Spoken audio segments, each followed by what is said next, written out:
Top. In 1977, the New Orleans Jazz drafted Luisa Harris from Delta State University. Technically, she was the first and only woman drafted by an NBA team because in 1969, the league vetoed the San Francisco Warriors' selection of Iowa high schooler Denise Long. Play the music. This is the Domonique Foxworth Show.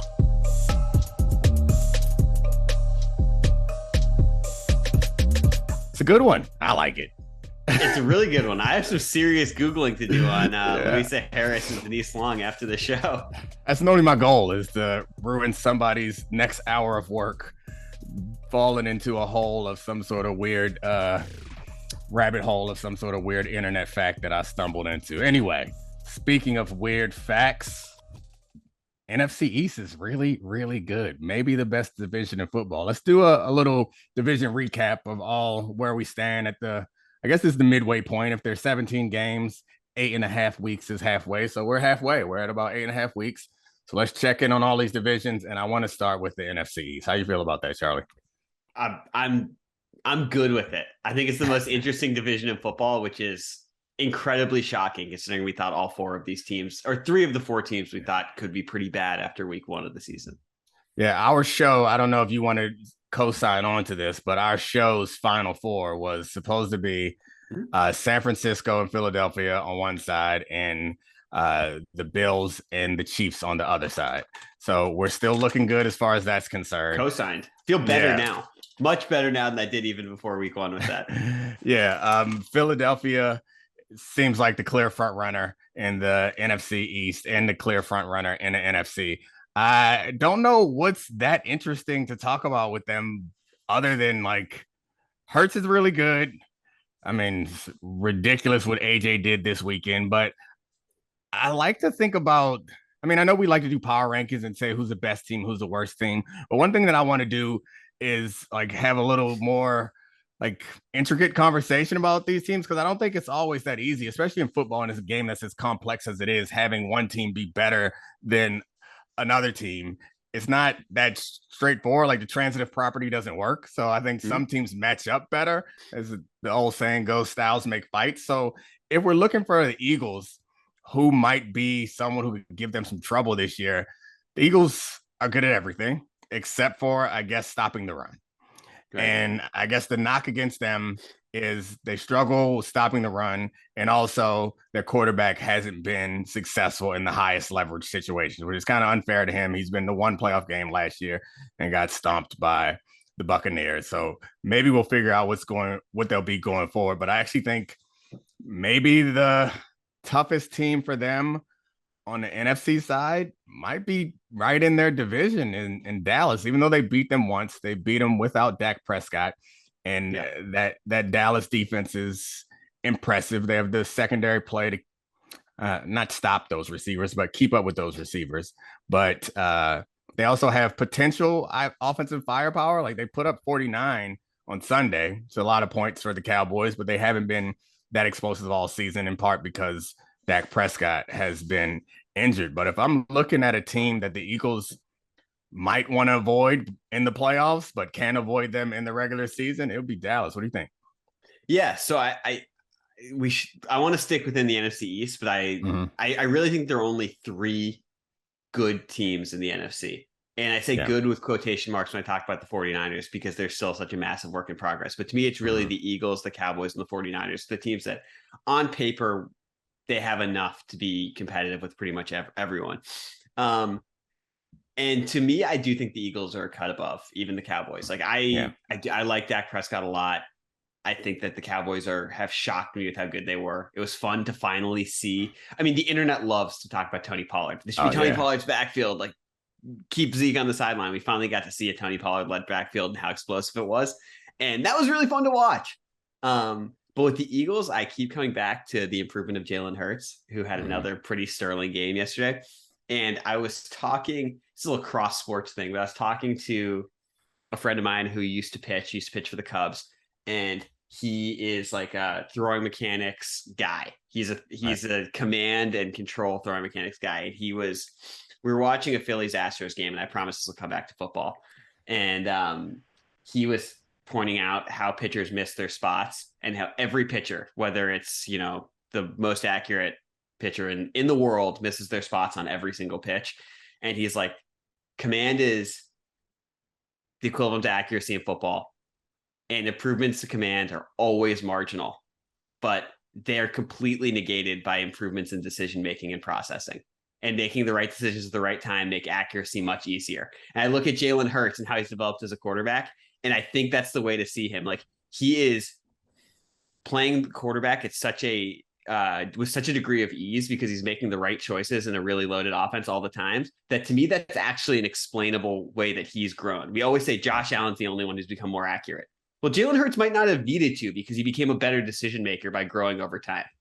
Yeah, and I mean, they surrounded him with talent, which, I mean, it's that's been beaten into the ground. We don't need to talk about that, what AJ did this weekend and how they have weapons everywhere. But I was looking at his passing chart and watching some of their most effective plays. And the thing that I walked away with is there's nothing that stands out as this is it, Like, I was expecting to see all right, this is what they rely on. If someone takes this away, they'll be in trouble. No, he hits every spot on the field. They do it from drop back. They do it from play action, occasionally under center, mostly from shotgun. And it's not just throw it up to AJ Brown and he's going to make a play. He'll hit other receivers.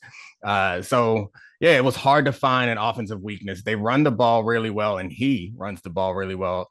Also, I was anticipating him struggling over the middle field because he's not a big guy, but the numbers don't really bear that out, with the exception of deep passing, deep middle between the hashes. He hasn't really hit that, but it's fine. He hit deep passes on both sides. It's hard to find a weakness in their offense. And as we talked about, the weakness on the defensive side of the ball. But yeah, I mean, I think Dallas obviously is the other good team. The Giants, I don't know that there's much to talk about for them. I think their regular season has been really good. We have to be impressed with what they've accomplished, but frisky. No one's thinking friskiness. Oh yeah, they're frisky as hell. Whenever you say frisky, it reminds me of my dad's family lived in North Carolina, and we go down there around Thanksgiving back when I was growing up, and they had a dog named Frisky. And it's a great dog name. Yeah, it's a great dog name, but they treated dogs very differently back then or in the South. I never saw Frisky in the house, and they grew up in Charlotte, so it wasn't super cold, but it got cold. Frisky had a little dog house, and he was chained up all the time, and he got scraps. It was now looking back on it, it feels so mean, but that was how dogs were treated. But that's how dogs lived back then. Yeah. All right. We talk about back then like it's the damn 20s, but no, the early 90s, and Frisky never stepped a paw inside my grandmother's house. This is because millennials, we haven't been having kids, and so our dogs are our kids, and that's changed everything. So yeah. Frisky would not survive in this world looking at all you soft dogs. What are we talking about? The Cowboys or the Giants? Well, the Giants are Frisky. Yeah. Poor Frisky outside in the doghouse. Let's get back to the Cowboys, who I think will matter come playoff time. You pointed out Tony Pollard, 3-touchdown game with Zeke out. It's funny to hear people talk about the Tony Pollard addition as if it's not like when you have a quarterback controversy when it's not reasonable to have both of them on the field at the same time. Both of these guys can play, and both these guys can get reps. So I don't think that it's an either or. I guess you could argue that any rep that Zeke gets is one that Tony's not, which puts a limit on it. But I think you have to, even if I know Jerry Jones doesn't believe this, but even if we know for a fact that Tony Pollard is a better back, having Zeke out there, and I know it sounds like a small thing, but pass protection, physicality, giving the ball on occasion to keep the defense honest. He has a value to the team. It may not be commensurate with what his paycheck is, but it's a value that suggests to me that you shouldn't sit him on the bench. You should find a way to make them both work. So I want to ask you though, if these teams play in the postseason, how do you, obviously you can't you can't break down a game that hasn't happened, but what are the areas from what you've seen of where you feel confident that both teams will succeed and struggle against each other? Because we know we're pretty sure Dallas will be on the road unless there's an upset. Right. Yeah. The Eagles are just loaded. The Eagles have advantage in just about every position. So the reasons to pick Dallas to win any game is because their defensive line and their defense in general is really good. Right. And the problem with picking Dallas against the Eagles is because the Eagles' offensive line is incredible. And on top of it, we just watched Dallas struggle with Justin Fields' athleticism. And so, like, if they were playing a Buccaneers team that was playing better, I would feel more comfortable and confident in them against the Bucs because of like the way their defense would perform in that situation than I do against Jalen Hurts in the way that this offense, because I think the things that Jalen Hurts does and is capable of is more challenging for their really talented defense. And on the other side, I do think Dak is capable of having big blow up, crazy scoring games, but I don't see it against this Eagles group because their number one receiver is CeeDee Lamb, who is really good, but I'm not sure that he's he's not a top of the league number one.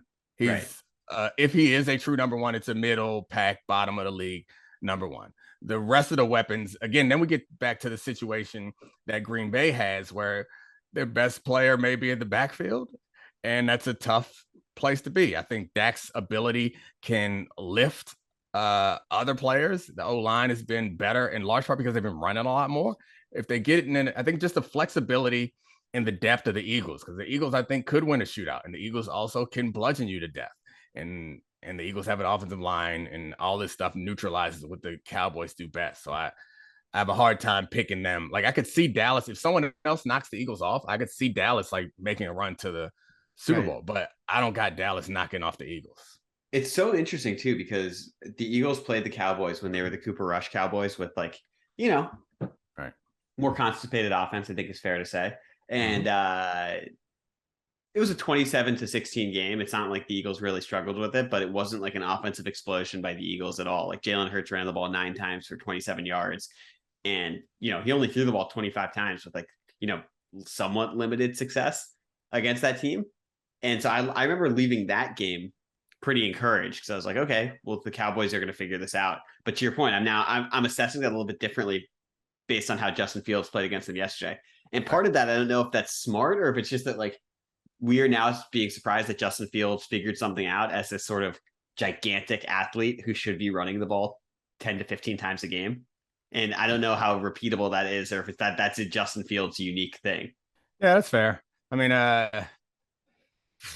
Justin Fields is more toolsy than just about any quarterback in the league not named Josh Allen. As far as arm strength and physicality, athleticism, speed, all that stuff together is better than Jalen Hurts. But it goes back to the decision making Jalen Hurts has and the weapons that he has around him. Jalen Hurts is better. Let's be clear. We're right. I know. But I guess the point. Yeah, Jalen Hurts is better right now. The point is Justin Fields, maybe the things that Justin Fields did in this game, I guess this is what you were bringing up. Maybe the things that Justin Fields did in this game, in this most recent game, are not things that Jalen Hurts can do because he's not the athlete that Justin Fields is, even though he's a high-level athlete as far as the quarterback's concerned. Yeah, and I guess I just don't know, and I think it'll be interesting to see over the next coming weeks. Like, what I'm interested to see if this is, we know that the term copycat league. If this is something teams with athletic quarterbacks are going to try and do against the Cowboys to negate how good that defense is. And it's not going to happen next week against the Packers. It's not going to happen the weekend against the Vikings. But I do think we'll get a really good chance to see that when they play in the division against the Giants in 3 weeks on Thanksgiving. Because I think if we see Daniel Jones run all over this Cowboys defense, it'll be indicative that Daboll watched the film of this game and said the best thing that Daniel Jones can do is an impersonation of Justin Fields. And if that's the case, then we're going to see like a trend with athletic quarterbacks throughout the rest of the season against this defense. Yeah. I mean, the problem with that, though, is they don't have anybody that scares them on outside. Right. So, like, what it would take for the Cowboys to commit to stopping Jalen Hurts running the ball would mean that Smith and Brown are in isolation on the edges, which they don't want. All right, we got a lot of divisions to go to. There's a lot of time in the East. Let's go to the NFC West. And should we be respect? I think we do respect the 49ers.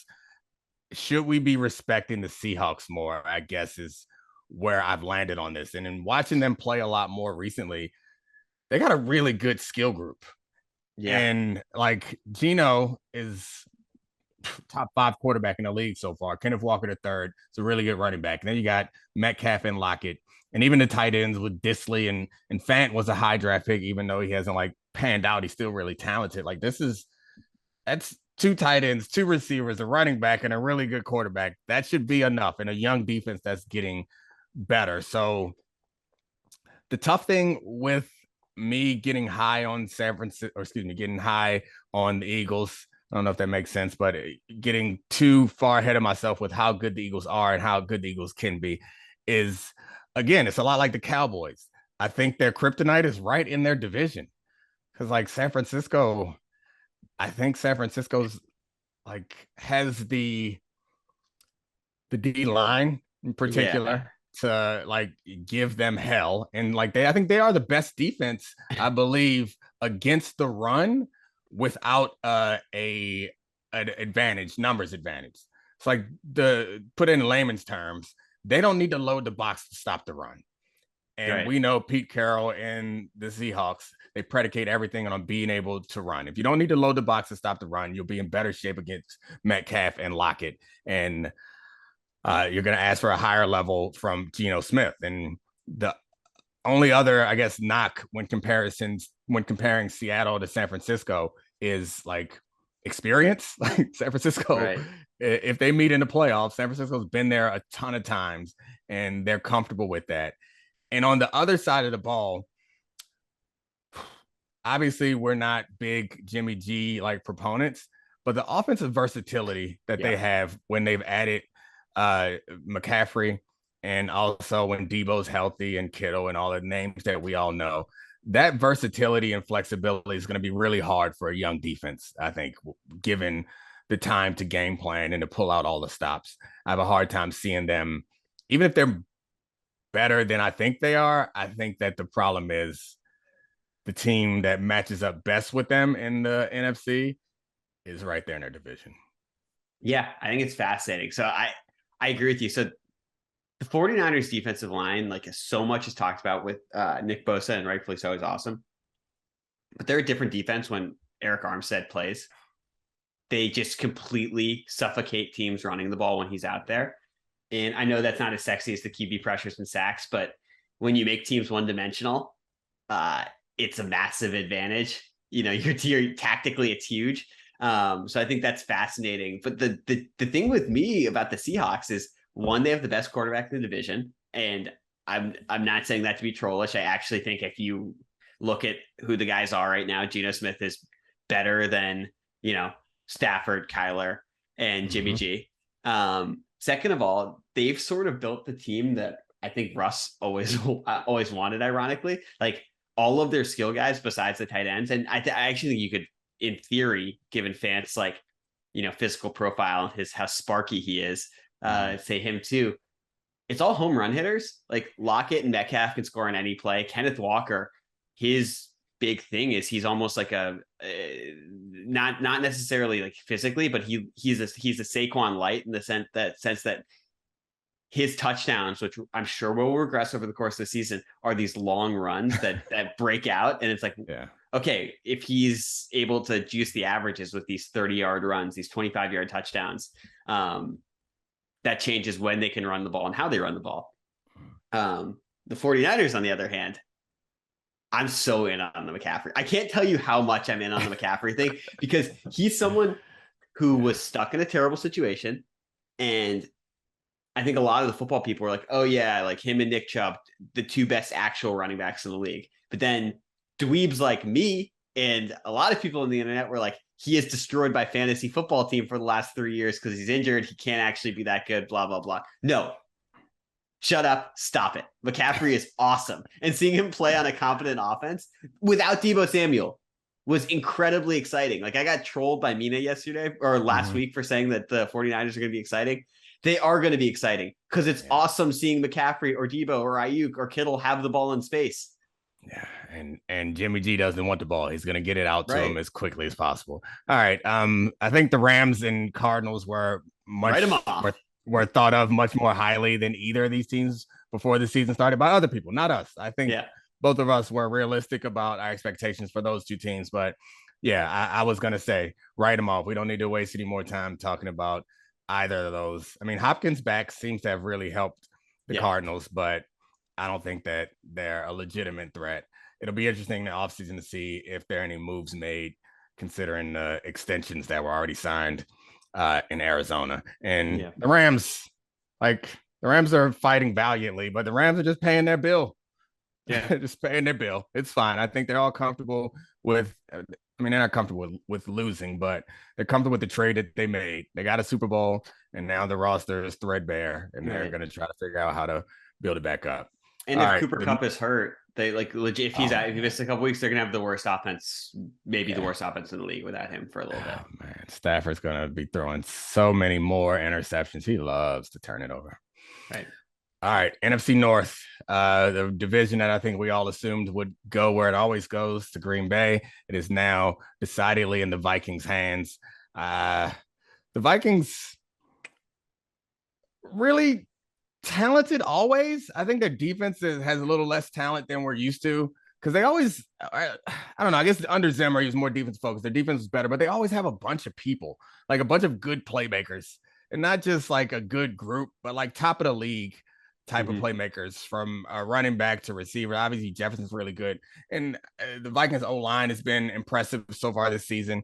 But what's going to hold them back is, I guess, Kirk Cousins playing at nighttime.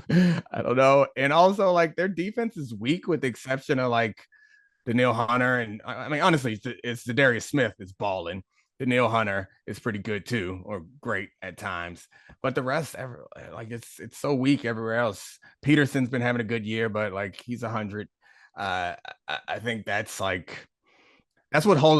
holding me back from having high expectations for this team. Those few things: the quarterback's limitations and the fact that the defense got two guys on it. So I don't think that the Vikings can win the Super Bowl. I don't think that they're going to make the Super Bowl, but I do think they're going to win that division very easily at this point. Yeah.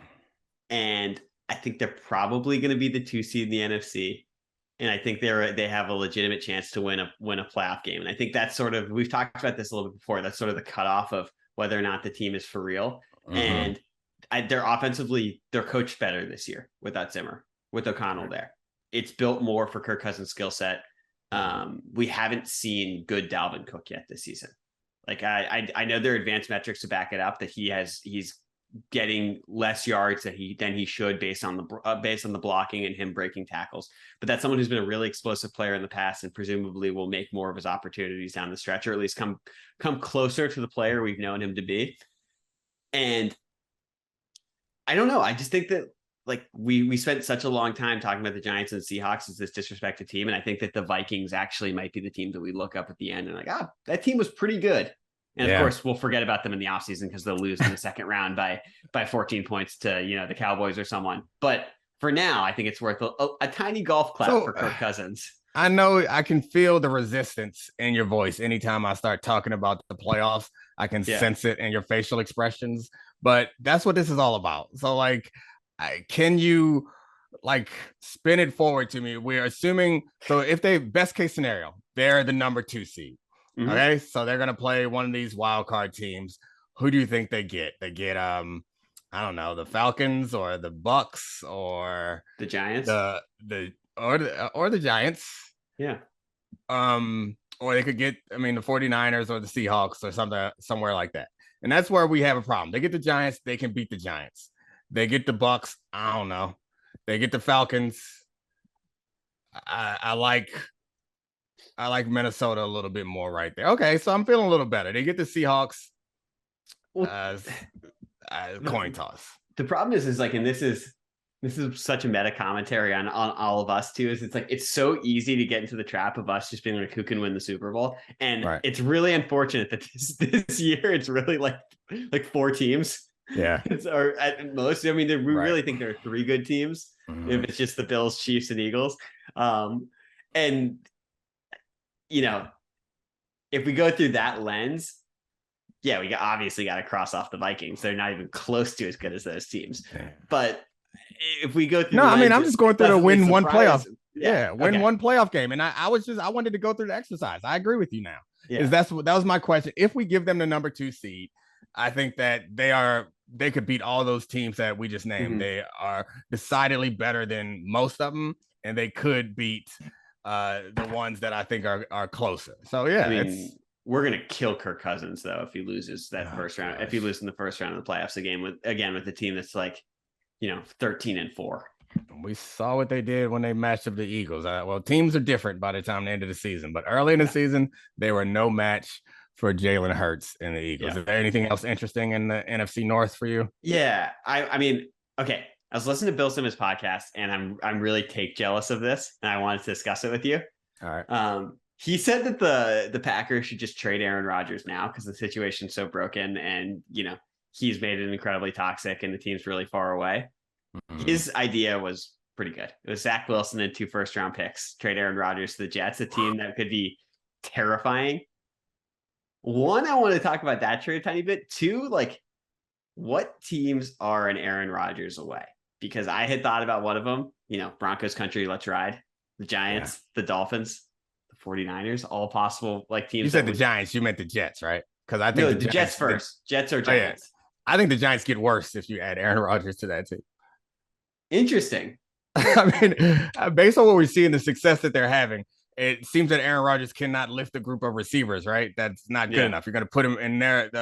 The Giants' success is largely predicated on Saquon and Jones's running ability. Putting Aaron Rodgers in that situation does not seem like an improvement for him. But anyway, go right ahead. The reason why the Jets is attractive is because they do have pass catching options that Aaron Rodgers could throw the ball to.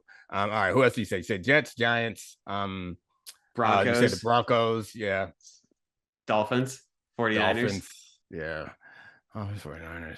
Yeah, I mean, there are very few places like the Ravens and the Giants might be the only, and the Bills and the Chiefs, only teams that might get worse if you add Aaron Rodgers to their roster. Here's the sneaky one I wanted to pitch you, which is just piggybacking off of Simmons's point. And I don't know I think you might hate it, but I want to pitch it to you anyway. First of all, I like the Aaron Rodgers to the Jets trade. That was fun. Good take, Thievery. I respect you for citing it. What's next? Yeah, I had to cite it. It was 100% not mine, but I heard it. I was like, God damn it, I'm the fake trade guy. I should have thought of this one. But here's the one I wanted to pitch you. So we've heard for the last year how Aaron Rodgers actually liked Mike McCarthy. How he was he's a good dude. We know that team is really close to a Super Bowl roster in Dallas. We know that Green Bay doesn't want to tank and go all the way to the bottom. And we also know that Jerry Jones likes making incredibly splashy moves. Why don't they trade Dak Prescott in a first-round pick for Aaron Rodgers? I think that there are other values that come into play. But tell me you wouldn't pick them to win the Super Bowl. I mean, I think people would be a lot higher on them with Aaron Rodgers over Dak. But he's been so bad this year, and I refuse to believe that he's just fallen off so much from back-to-back MVP seasons to now being bad. It makes it easier to look around and say that it's other people's fault. However, you're just piggybacking off the take now. I'm not going to respect this take because this is a derivative take of a Bill Simmons take. So I will refuse to engage with this take any longer. Have you ever seen The Social Network? I took his idea and I made it unrecognizable. All right. You're one of them. Oh, I guess that makes Bill Simmons one of the twins. Yeah. All right. Well, God, I don't like being compared to Zuckerberg there, but still. I don't know. Yeah.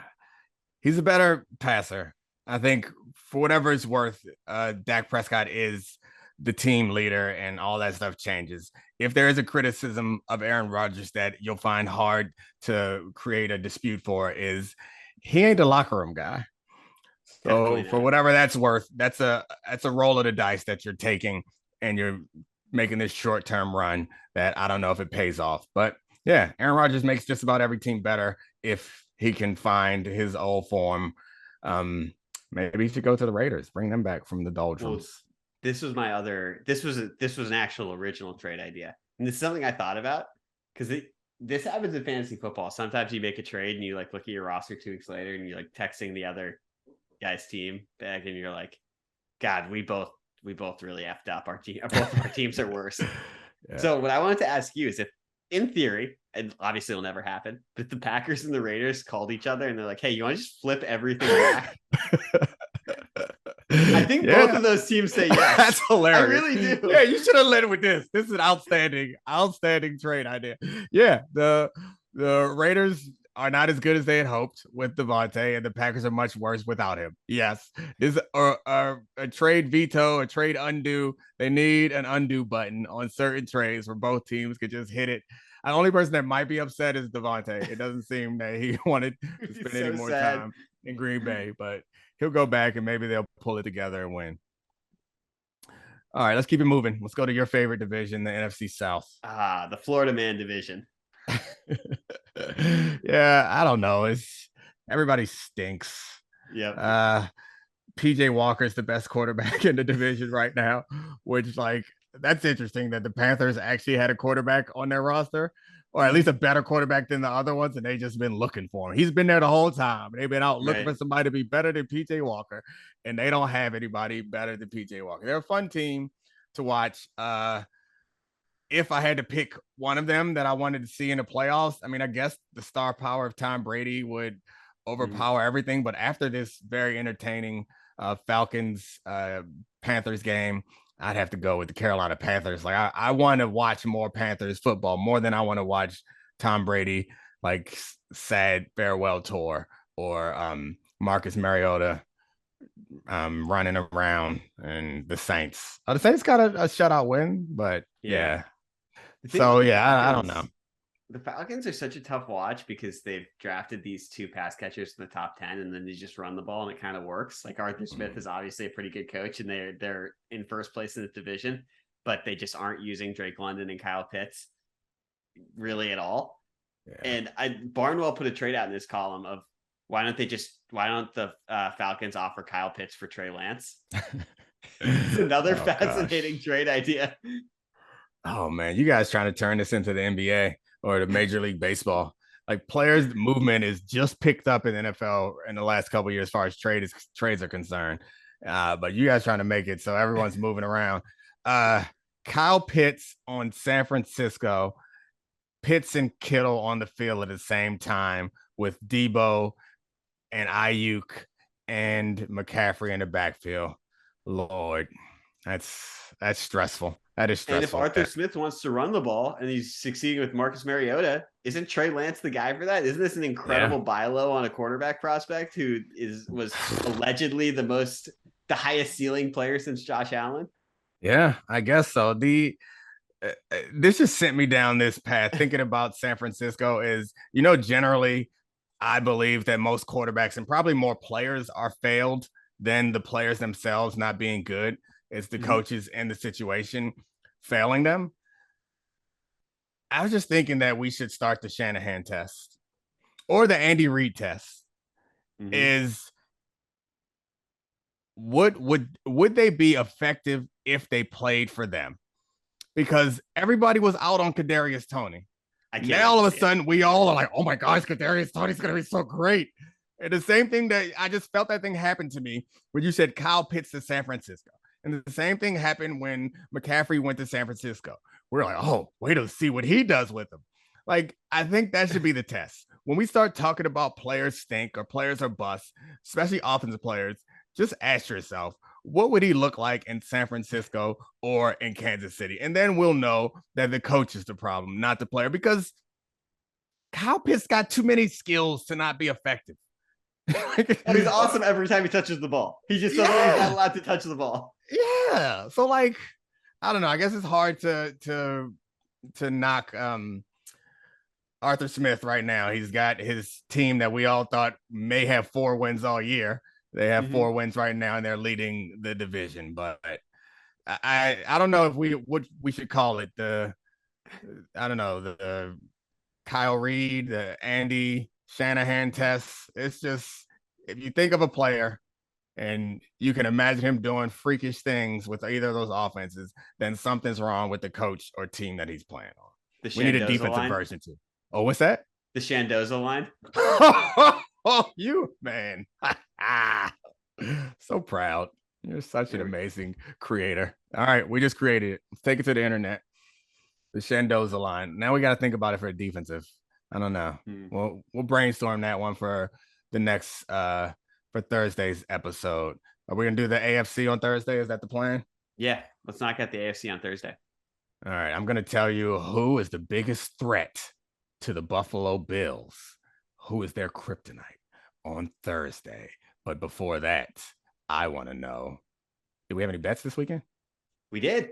All right, how are we on our bets? We talked it. We talked it out and won our one bet because we chose the Patriots over the Jets at plus 1.5. Or sorry, minus 1.5. 11-8, baby. We are in the black, getting all the money. All right. Last question before we go to Roses and Thorn with everyone's favorite Foxworth. Last question. What's your favorite Halloween costume that you've ever worn in your life? Let me tell you mine to buy you some time, or you're ready. All right. I'm ready. Okay, go shoot. I was Cupid once, just wore a diaper and had a pink heart spray painted on my stomach, and I was a great Cupid. I was a great Cupid. You grew up in DC. It's not warm enough.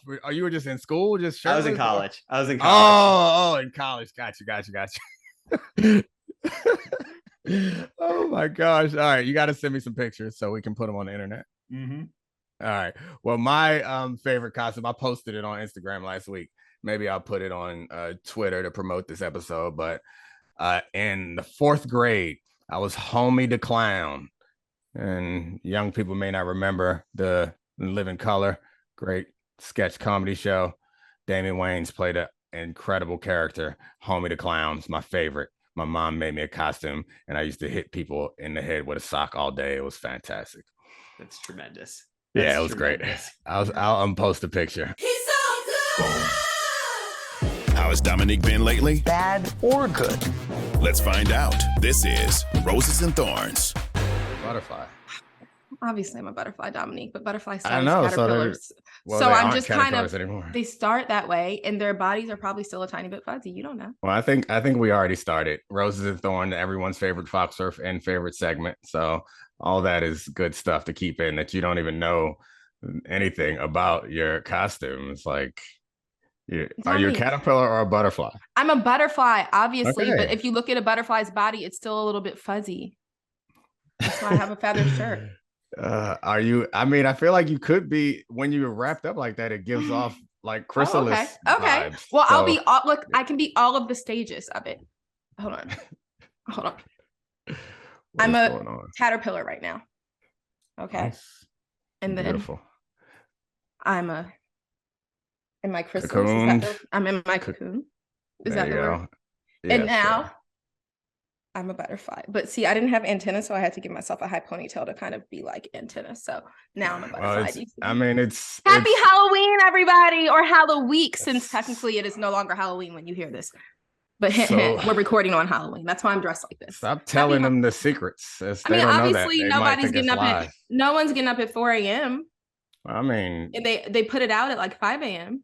I mean, some people get up at 4 a.m., but there's Addie might disagree since he's in the West Coast and we record. Okay. Oh my gosh! Oh, I'm sorry. Gets up Addie is super early. It's very early right now, and they stay up super late. Stop talking bad about my team. They do all types of hours all the time. I'm not getting up at 4 a.m.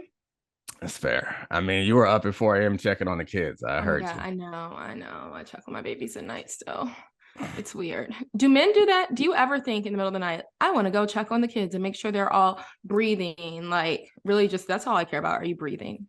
Nope. Also, they're not infants and they do not have sleep apnea. Just to be not clear. Once. I mean, the few times that I've gone in their room late at night, it's because I'm up late at night, and it's like, well, let me go look at these wonderful creatures that I created. I'll give them a hug and kiss or something, and then go back to bed. Or if there's like a loud sound or something, if there's a reason to go check on them. Otherwise, I mean, it's not fair. And maybe it is a man-woman thing, but it's also like we talked about this last time. Like, you got some anxiety, some untreated anxiety issues. That's why you're going to check on them. Is And when I'm out of town, you always think that someone is about to burgle us. It's just, and you didn't grow up in like a neighborhood where those things were happening. You've never had a home invasion. I don't know where you have all this like anxiety around it. Yes, someone broke into the house in Bethany right by the refrigerator. My parents knew better than to tell me because they knew I would. They knew I just wouldn't be able to walk by the refrigerator anymore. It was very hard. Someone broke in the house in Bethany, which is where we live. How about that? You didn't live in Bethany. That's enough said about your upbringing. You don't know my business. You don't know my business. I do know all your business. Anyway, I have some roses and I have some thorns. We can get them started if you want to start talking about I know you warned me that this was a thorn heavy episode. I was very confused, but okay, let's hear them. Start where you want to start. I have a rose. I'll start with the rose because I like to be positive. You got a lot of roses that we can't say on Disney Air. I know that damn right. Oh my God, you're not traveling this week. So every week, typically during the football season, Domonique is away Monday to Wednesday.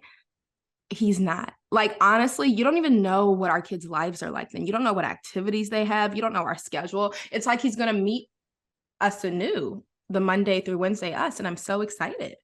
Dang, made me sound like such a bad father. Only Monday through Wednesday when you're not here because you're working. I'm out providing. Yes, no, you're not a bad father. Like, and he's staying because to help me with Halloween festivities, but also we have a meeting tomorrow that we should go to together. But I'm just so excited. Like, it just makes this week feel so special, and I really love having you around. Although I honestly don't mind when you're away either. Like, the kids know, like, it's just mommy. We need to get in line and be cooperative, and I feel like I get more cooperation from them when you're away than when you're here, if I'm being honest. I think they pity me. But also, like, I go to bed at 9. Like, I have all the alarms and locks, so I'm not scared to go to bed at 9. And it's peaceful. And then when you come home on Wednesday, I'm so excited to see you. But I am also excited that you'll be here this week. So yay, looking forward to that. That's a rose. But we can get into the thorns now. And the first one, a rose for me too. I'm happy to be home. As much as I love New York City, I'm looking forward to having these days home. I know they get out of school early on Tuesday, which is he never knows what time they get out, guys. Never. Never. Like, he'll be picking them up on the rare occasions that he picks them up, and he says it so confidently. Gosh. He says it so confidently, like 3:30, right? And I'm like, nope, never been 3:30. Hold on. It's like the older one gets out at like 3:25 or something. That's really good, babe. That is true. Yeah. But I'm talking about for the little kids. You'll be like, I'll be there at 3:30. And I'm like, no, don't act like you don't get it wrong. Don't try to I'm not saying that I don't get it wrong. I don't think that's indictment on me. Concussions. Stop being so mean to somebody. And you know what? That goes into one of my thorns. All right. Domonique gets so grumpy if we are not early for things. Like, I don't like to be late. I like to be on time. I feel like it's a waste of my time, or it's just silly. It's inefficient to get places too early because you're just there, and it's like pointless to be there before the thing started. Now, what happens is sometimes you plan to be on time and there's no parking. So then you might be 1 whole minute later than you could be, or you plan to be on time and you are on time, but then they start early. That happens sometimes. So maybe if we were like Domonique and got there early, we would have been early for the early start, but stuff should start on time. And ideally there is parking, and I try to build time for like parking and stuff. And it was just recently we had an exceptional no parking situation. He knows what I'm talking about, but then he gets so grumpy. Like, I really was like annoyed with him, and he was really annoyed with me. That's why I was annoyed with him, because he was like legitimately angry that we were 20 seconds late for our kids' Halloween parade, marching around like the park at their school. So that is a thorn. An interesting retelling. So like, we're always, not always, but very regularly, we are what you consider on time. Yes, which which is what I would consider late. Actually, right on time. It bothers me every single time, but I know you're always a little grumpy. It only comes out on occasion, and I notice it. I notice it all of the times. I just keep moving. to be fair, I don't think you do, honestly, but to be fair, when we got to the thing, what made me annoyed was not that we were late, was that they were going past, and you got mad at me for asking a question like, do they do another pass? You're like, I don't know. Like, I know. I didn't say I don't know. I didn't say I don't know. So and then we start running around to catch them, and then they did another pass. Like, and I don't run very fast. If you are going to live this, first of all, they started early. Go ahead. You can finish. If you're gonna live this life of like being right on time, like right on time. I feel like those I'm other not things always there when you call, but I feel like there are things that we should. Those are the things we should be aware of. We shouldn't have to chase the kids around and then realize that we were late doing it. No. First of all, we weren't late. We were on time and they started early. Secondly, you said, will they make a second loop? And I said, yes. But just him asking me the question put the seed of doubt in my head. And I was like, what if they don't? And then like our son doesn't see that we were here on there. Like they do a loop around the field, right? So like you're standing around and most of the parents are supposed to stand around the whole field, but most are standing by the entrance part because like it's easier to stand there, of course, than like have to walk away up the rest of the field. And so I was right in that they did do a second loop. But here's the thing, back to my first point about him not knowing what time to pick children up. If he independently knew, or if he even read his calendar that I fill in to know this is what time it starts, like I get it's nice to ride places together, but like we have multiple cars, we go place separately. Like he has a car, I have a car. Like if we had to, not that I want to do that. I like to save gas and be efficient and ride places together. No. I'm not done. But also, when was the last time he went to a Halloween parade? I was confident that they did a second loop because I go to the Halloween parade every year. Probably they're on the days he's traveling. So like I get it, he's working, whatever. But I go. So I was like, yeah, they always do a second loop. But then he asked me and he legitimately had no clue because I don't know when the last time he went was. And so I was like, every year they do a second loop. I know that they do. But then I just got worried that they wouldn't. So yes, then we did have to jog around the field only for them to do multiple more loops. But anyway, we could just know. These side slights, it's like I've been to plenty Halloween parades. Acting like I don't, like I'm an absentee father is outrageous. It's ridiculous. You're the best father. You're a wonderful father. No. Don't try to clean up now. I did. But you have missed a few. Yeah, it's fine. I ride with you to these things. I didn't know that it was okay for me to leave early. I don't want to be rude to you. I will from now on leave everything that we go to. I'll go early. Okay. So don't stress me out. And the kids who are ready could go. Okay. Problem that works solved. for me. Right. But then the problem is if the kids aren't ready, I'm going to get stuck with them and then I'll have all the kids. Well. I only meant we could do that for the ones where it was just the two of us and we were going to the kids. I'm not taking all of the kids by myself. So I take that back. We cannot do that unless it's just the two of us. Okay. Cool butterfly. I have another thorn thing. Oh, I actually thought about wearing my princess hat, tiara, and then I was going to be a butterfly princess, but I didn't because I wanted to keep it more scientific and true to the animal. So gotcha. I'm just a butterfly, not a butterfly princess. Another thorn is That's why you have antennas, right? Yeah, butterflies have antennas, right? Oh, I was adding to it. I love your antennas. Yes. All right, what's next, buddy? My ponytail is my antennas. That you're not festive. That's another thorn. Keep all that costume on tonight. All right. The whole thing, the butterfly, everything. Tonight? Yeah. When we go trick-or-treating, I'll be cold. Oh, no. After trick-or-treating. You're so weird. Okay, no, but you're not festive. So we went out multiple times this weekend to the kids' parade, to dinner, and I am like wearing some sort of festive crap, maybe not like a full costume, but it's Halloween. Like dress up. We have like bags, mind you, none of my stuff is new. Like none of these are actually good costumes. They're things that I pilfer like from my kids make like actually costume bins. Turned out to be very good costumes. Like your fox costume for the kids thing was like, it was perfect. It was appropriate, the right colors, and it looked like an adult who just went to a costume thing. Like I'd be really annoyed if you like went full on costume at the kids parade. It's like you need some damn attention, but no, you had just. But a lot of the parents had ears on.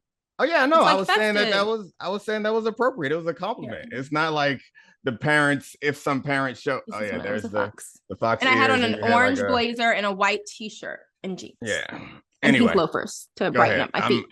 And then I was an alien superstar on our dinner date, and it was so weird because we're at like a trendy restaurant. I think our reservation was like 8:45 again because it's me. We got there at 9. But normally I'm not late. But for reservations, I know we have that 15-minute grace period. And maybe I'm late for reservations. I'm not late for kids things. The kids have not once ever been late. And I had to do Susie braids in Avery's hair this morning for her Rugrat. She was Susie Rugrat. So, and the kids are never late for school. Just let's go look at their record. But anyway. So yeah, I am often late for reservations. But anyway, my point is that we were at this restaurant and it was like younger than us people. It was Nobu. And no one else there was the least bit festive. And so like I say, this is a thorn for Domonique, but maybe it's just a thorn for all society, or maybe it's a thorn for me and that I'm weird. But like at no point, and this might show like how much of a wild bubble I'm living in, at no point did I think, oh, I'm weird because I have on a space costume. Did no, you break it's the microphone? too small. What? Because I yelled too loud. I don't know. I could see that you were yelling, but I could barely hear. But anyway, here you go. I'm festive. But it's a too Airman. small Tuskegee Airman. Yeah. At no point though did I think like this is weird that I'm wearing like a different shirt with feathers and sparkles. And this was my crown that day. And I was like, it's just a subtle headband, but I considered myself an alien superstar. No point did I think I was weird. I thought the fact that everyone else in there didn't have anything on the Saturday before Halloween. Oh my God, you look so good, honey. You look great. I thought they're weird. So I don't know which it is. Am I weird? No, I think you are. It's not weird. You are eccentric, exuberant. You're bubbly.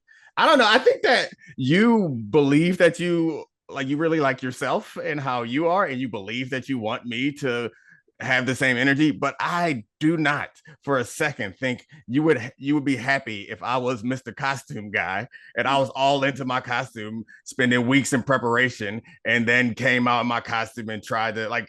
I don't think you dress in a way that is like very much LA, New York, like big city.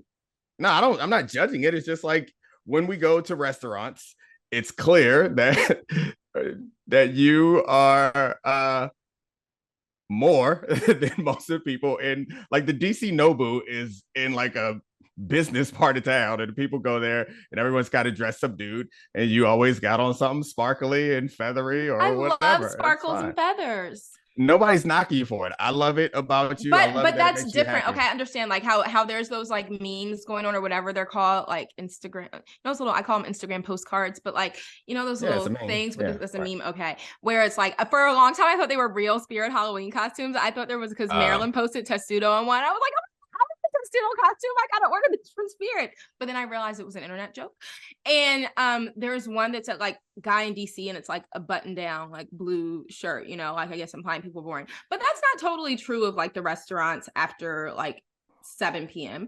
And it was Halloween Saturday, and no one you're right. I was just saying I was saying it's a bigger thing about you. It's like you tend to be like, the festive nature is not restricted only to holidays. It's like but it goes real strong on holidays. Yeah, it goes real strong on holidays. And you don't want me to be that person. And I have to, not that I ever was like super flashy dresser guy, but I mitigate my apparel. Say I'm a flashy dresser. I don't like flashy, has a negative connotation to me. All right. Well, you wore a long leather jacket with a fur collar to a kid's soccer game. Like you wore a full faux fur purple jacket to the kids' soccer game. Like I don't know what word you want to call it. Thanks for calling it faux, babe. I wouldn't want the vegans to be mad at me. Oh yeah, I mean, I don't know. You can come up with the adjective that you think suits it, but for fun, I would say fun. Okay, yeah, you're fun. You're always bright. Like we're not gonna have trouble finding. My coat was actually cream, so it wasn't bright. All right, cool. But I'm just saying, in the off chance that I want to be like really doing it up one time, I don't know if you noticed, but when we're going out, I sneak in to your closet and I look at what you have hanging up. You normally have like 3 or 4 outfits before a date hanging up, and I check to see what you're wearing. And it's only because I need to be the opposite end. It's like how loud your fit is and how quiet my fit has to be. So I used to notice you doing that. And I would be like, oh, yes, he's going to pick an outfit that complements mine. And we're going to like a prom photo. And we can take a date picture and we'll kind of like coordinate and we'll look so cute together. And I realize each time I'm like, does he think this outfit complements my outfit? like his color sense is really off. Yes, it does complement your outfit. So now I understand. So you're not complimenting, you're like trying to balance. Yes, it is. I mean, you can't be. I'd rather you compliment than balance. Okay, well, I'll try to compliment and balance from this. Like we look like we're going to prom every day. Okay, I'll try to do that going forward. Because I never went to my prom. Did you know that? I never went to a prom. I'm sorry. Isn't that sad? So now every time we go out, we need to dress like it to make up for that for me. Thank you. Okay. Well, I have another rose for you, actually. It's a dig at myself. All of my costumes are, like I said, just stuff I found around the house because because of course, remember Domonique said I wasn't going to be shopping in October. I challenged that. It wasn't his idea. It was mine. It was my challenge to myself. And he said that it was a rose, both that I was trying and a thorn. My thorn is that I'm not going to succeed. And I just want to say your rose is that you were not wrong. I did not fully succeed, but I did really good for me. And I think something that we are both coming to accept as parents is we all are just doing our best. Our children are doing their best. We're doing our best as parents. I did my best not shopping in October by only buying a few things. So the rose is that you were right for you. The thorn is that you doubted me. You should have just tried to support me. Maybe when you said that is why I was like, then I don't have to try as hard because my own husband doesn't believe in me. So that could be considered a thorn. But then the rose for me is I did my best. And the thorn is that there's only one thing, right? Or is there more? Are there more boxes coming that I didn't catch? It was only one. No. It was an outfit and like maybe a couple like small things other than my outfit. Oh. Well, yeah. But I found myself buying more cosmetics than normal because I didn't say I wasn't buying. I meant like I wasn't shopping. When I say not shopping, I meant like not buying clothes. I have a lot of fresh lip glosses right now. You can't tell, but this one's kind of sparkly. Nice. I did not need any lip glosses, guys. I have so many lip glosses. It's different people with different hobbies. I like to play Xbox with my friends sometimes, and apparently that's something that you couldn't understand. I do not actually, to be fair, the one time recently we went shopping in New York, like I like to look nice, but shopping is not a thing that I like find enjoyable, like especially on my phone. Like I'll see you like on your phone swiping through stuff, putting stuff in the cart, and I'm like, this can't be fun. Giving me ads. I know, but it just doesn't feel like fun. I could understand like going to a store or something. Maybe I'm just old. When I go to stores, I don't really enjoy that either. The one time when in New York recently, we went shopping for me, and I had a good time hanging out with you. I didn't buy a single thing. Remember that whole trip? I was in New York and I didn't shop at all. And to be fair, I wasn't doubting you. I was lowering the pressure on you is what I was doing. Thank you, baby. Thank you for lowering the pressure on me. I'm flapping my wings like a butterfly. And then also, I just want to say you're not embarrassed by my festivity, which is another rose. Like, given how like not into this type of stuff you are, it could be like offensive to you that I'm like damn near a clown sometimes. But not damn near a clown. It's uncomfortable. It was uncomfortable at first, but like, I mean, nobody is like, I don't know, just if this is one of the things that I have to deal with, it's like a small thing. It makes you happy. And it brings, he lets me put up Valentine's trees. Yeah, it brings joy to the people the trees around up. you. I mean, it always does. He bought me for Christmas last year the hugest Christmas tree just because he knew I would love it, and I do love it. Thank you. Or you got it maybe 2 years ago. I can't remember. The start of last season. So thank you for supporting all of my dreams. I don't know. Maybe people are being like sarcastic. I think I have a good gauge for this thing, but I'm sure some people don't bring it up at all. But most of the time, people who we know are like so excited to see you, and like, oh, that's because I'm friendly. So excited of the things. Well, I think the idea that whatever, it doesn't matter. It makes you happy, and it only slightly annoys me. So we're good. This also can get cut, but this reminds me of a conversation I had with my hairdresser, Roger, recently. And I was telling him how like people like me because I'm friendly. Yeah. And he was like, do you think anyone's ever not liked you? He was like, I mean, I'm not dumb. Yeah, I'm not for everybody. Not everyone likes me. But there was some song that we were listening to and talked about like haters. And I said, but like, I've never had a hater. Like no one's ever like not like me for no reason. They don't like me because I'm annoying or because I talk too much. But like, I don't like believe that like anyone's ever just been like a hater on me. And he thought that was the funniest thing. And I think it's so conceited to think that people hate on you because that implies that like you think that you're worth hating on. But he pushed me to think, which is such an interesting thought because it's nothing I've ever considered before, that maybe it's like equally awful that I'm in such a bubble that I think no one in the world dislikes no cause. But who would dislike someone not for cause? I don't remember which episode it was, but I feel like at one point I said one of the things I admire about you is like your like self-confidence and just like secure in yourself. Is I think that these are mine. Most people, and I'm included in this, like when you are getting dressed to go out or when you're doing anything, what you're thinking about is how it will be received. And like I catch myself doing that too. Like when I'm wearing like Jordans for Get Up, it's like I'm imagining how people will be like, oh, them shits is whatever kids are saying today. And I don't think that crosses your mind in the slightest. It's like how people are going to react to you. And it's just like, this is amazing. I love this. I'm going to wear it. And then you go out and you live. And it's like an amazing way. I had a tiny bit of self-consciousness.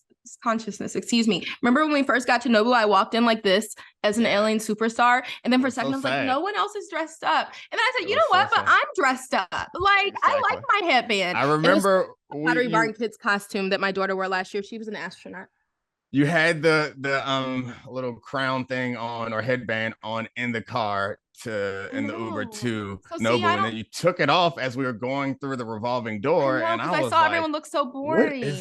Who is this person? And then we sat down and you put it back on, and you were your normal self. Yeah. Okay. Well, thank you for letting me be my normal self. Thank you for loving me for me.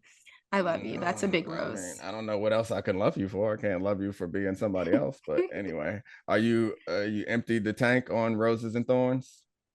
I mean, I think I have already way overstayed my time. It just hit me also that it's too long. I think you need to think so? Yeah, I think maybe I feel bad, but go ahead, say what you're gonna say. They can. I'm sorry, because you say I make Christina work. You're now making her work. She'll have more editing. I'm not. She won't edit none of this. Leave it all in, Christina. Rose and Thorn is like the premise of the segment is also just hitting me that it also describes the two of us. I'm the Thorn. Yeah, exactly. All right, love you. I'm not. I'm the Rose. Bye, guys. All right, big thanks to Charlie, Sarah, Addie, Parker, and you for joining us. Bye. This is the Domonique Foxworth Show.